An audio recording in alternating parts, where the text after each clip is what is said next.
Survivor, chapter 46. It's really like chapter 2, though, because it's backwards. The way I live, it's hard enough to bread a veal cutlet. Some nights it's different, it's fish or chicken. But the minute my one hand is covered in raw egg and the other is holding the meat, someone is going to call me in trouble. This is almost every night of my life now. Tonight, a girl calls me from inside a pounding dance club. Her only words I can make out are behind. She says, asshole. She says, what could be muffin or nothing? Oh, that's silly. The fact of the matter is you can't begin to fill in the blanks, so I'm in the kitchen alone and yelling to be heard over the dance. Oh man, I can't flip the page, mix wherever. She sounds young and worn out. So I ask if she'll trust me. Is she tired or hurting? I ask if there's only one way to end her pain. Will she do it? My goldfish is swimming around and all excited inside the fishbowl on the fridge, so I reach up and drop a volume in its water. I'm yelling at this girl. Has she had enough? I'm yelling. I'm not going to stay in here and listen to hear her complain. To stand here and try to fix her life is just a big waste of time. People don't want their lives fixed. Nobody wants their problems solved, their dramas, their distractions, their stories resolved, their messes cleaned up, because what would that have left? Just the big scary unknown. Most people who call me already know what they want. Some people want to die, but are just looking for my permission. Some people want to die and just need a little encouragement, a little push. Someone bent on suicide won't have much sense of humor left. One wrong word, and they're an obituary the next week. Most of the calls I get, I'm only half listening to anyway. Most of the people, I decide who lives and who dies just by the tone of their voice. That's not very nice. This is getting nowhere with the girl at the dance club, so I tell her, kill yourself. She's saying, what? I say, kill yourself. She's saying, what? Try barbiturates and alcohol with your head inside a dry cleaning bag. She says, what?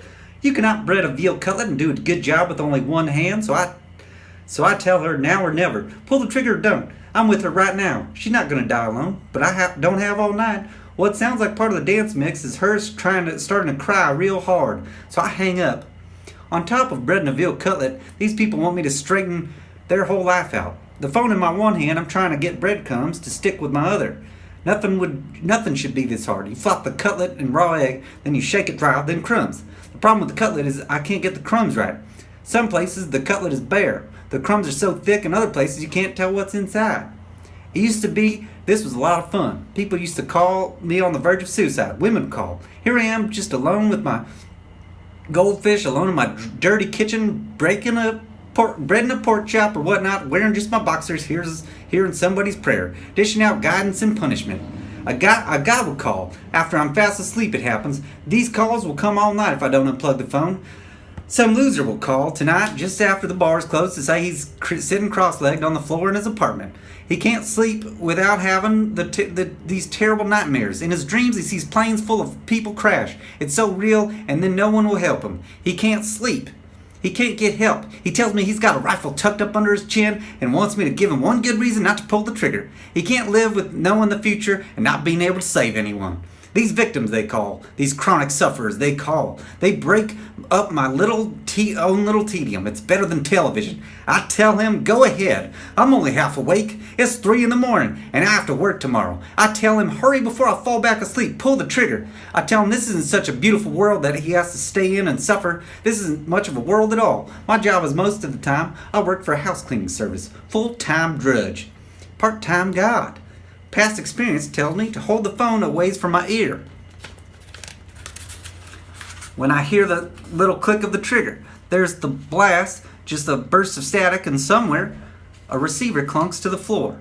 I'm the last person to talk to him, and I'm back asleep before the ringing in my ear starts to fade. There's the obituary to look at for the next week. 6 column inches about nothing that really mattered. You need the obituary. Otherwise, you're not sure if it happened or if it was just a dream. I don't expect you understand. I really don't. It's a different kind of entertainment. It's just a rush. Having that kind of control. The guy with the shotgun was named Trevor Hollis. In his obituary, and finding out he was a real person feels wonderful. It's murder, but it's not. Depending on how much credit you take. I can't even say doing crisis intervention was my own idea. The truth is, this is a terrible world, and I ended his suffering. The idea came by accident when a newspaper did a feature about a real crisis hotline. The phone number in the paper was mine by mistake. It was a typo. Nobody read the correction. They ran the next day and the people just started calling me day and night with their problems. Oh man. Please don't think I have to save their lives. To be or not to be, I don't labor the decision, and don't think I'm above talking to women this way, vulnerable women, emotional cripples.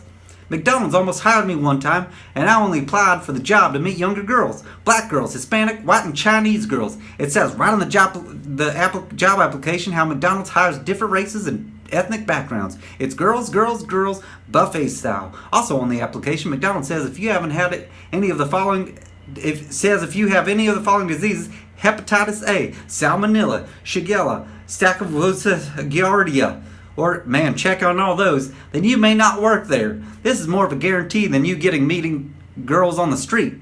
You can't be too careful. At least at McDonald's, she's going on the record saying she's clean. Plus, there's a good chance she's going to be young. Pimple young, giggling young, silly young, and as stupid as me. 18, 19, 20-year-olds. I only want to talk to them. Community college girls, high school seniors, emancipated minors.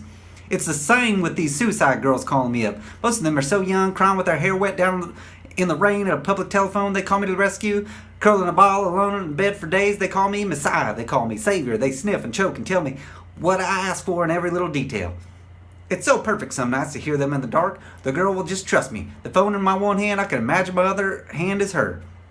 It's not that I want to get married. I admire guys who can commit to a tattoo. After the newspaper got the phone number right, the calls started to peter out. The loads of people who called me first, they were all dead or pissed off at me. Now, no new people were calling. They wouldn't hire me at McDonald's. So I made a bunch of big sticky labels. The labels had to stand out. You need the stickers to be easy to read at night and by somebody crying on drugs or drunk.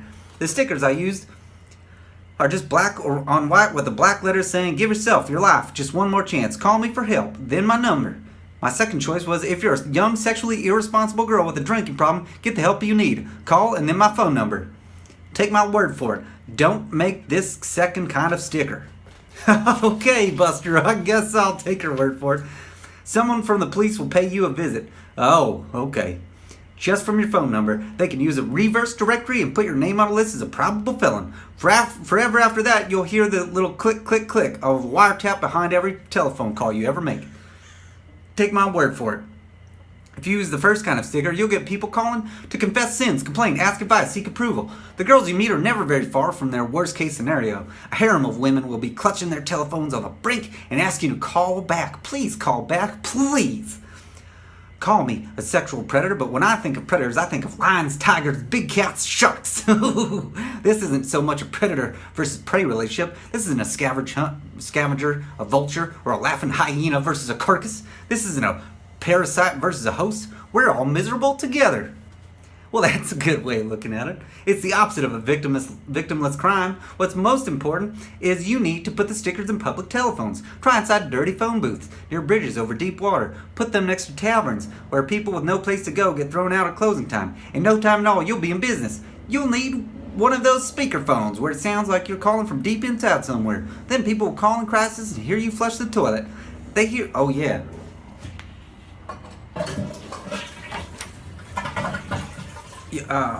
Where was I?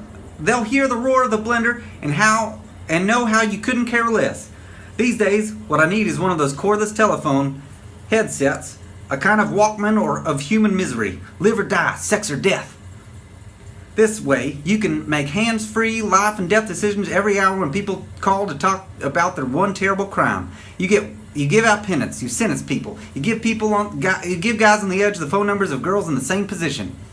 The same as most prayers, the bulk of what you hear is complaints and demands. Help me, hear me, lead me, forgive me. The phone is ringing again already. The thin little coating of crumbs on the veal cutlet is almost impossible for me to get right. And on the phone is a new girl crying. I ask right away if she'll trust me. I ask if she'll tell me everything. My goldfish and me, both of us are just here swimming in one place. The cutlet looks dug out of a cat box. Ew, gross. To calm this girl down, to get her to listen, I tell her the story about my fish. This is fish number 641 in a lifetime of goldfish. My parents bought me the first one to teach me about loving and caring for another living, breathing creature of God. 640 fish later, the only thing I know is everything you love will die. The first time you meet that someone special, you can count on them one day being dead and in the ground. Well, that was chapter 46. We'll see you next time. Okay, have a great day.